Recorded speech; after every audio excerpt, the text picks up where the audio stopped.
soir. Anne.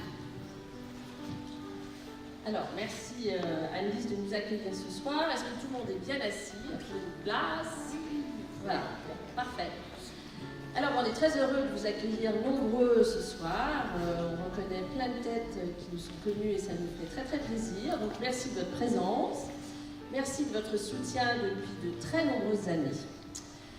Voilà, ce soir, j'aimerais aussi remercier tous nos sponsors et partenaires qui nous permettent d'organiser cette soirée. J'aimerais aussi remercier tout le comité d'action et tous les bénévoles qui ont œuvré grandement pour cette soirée. Et j'aimerais aussi remercier Isabelle Parcy, donc, que vous allez accueillir dans quelques temps, pour Belle-Mère, qui a gentiment accepté de nous offrir ce spectacle Belle-Mère, que j'ai vu cet été au Festival d'Avignon et qui m'a fait beaucoup rire. J'espère que vous rirez autant que j'ai ri, moi, cet été, en découvrant ce spectacle.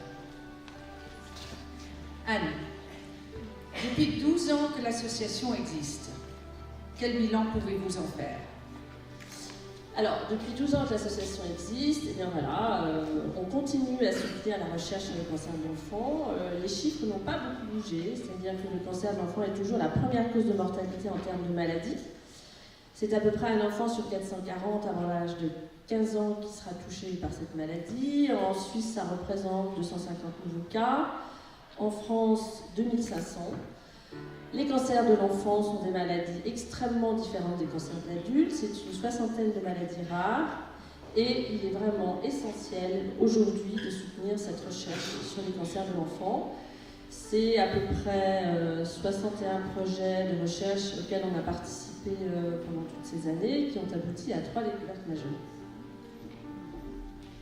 Alors, depuis que cette fondation existe, vous continuez à vous mobiliser avec une énorme énergie.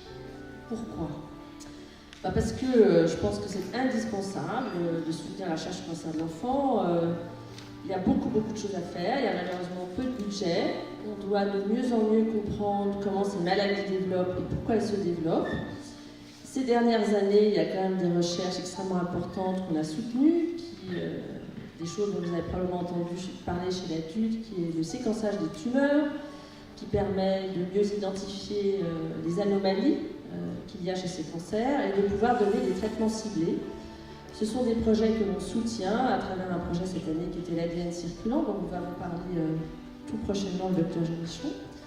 Et puis on a aussi un très beau projet cette année qui est dans la continuité de celui-là, qui sera le séquençage de tumeurs à haut risque, pour justement arriver à donner à ces enfants des traitements ciblés.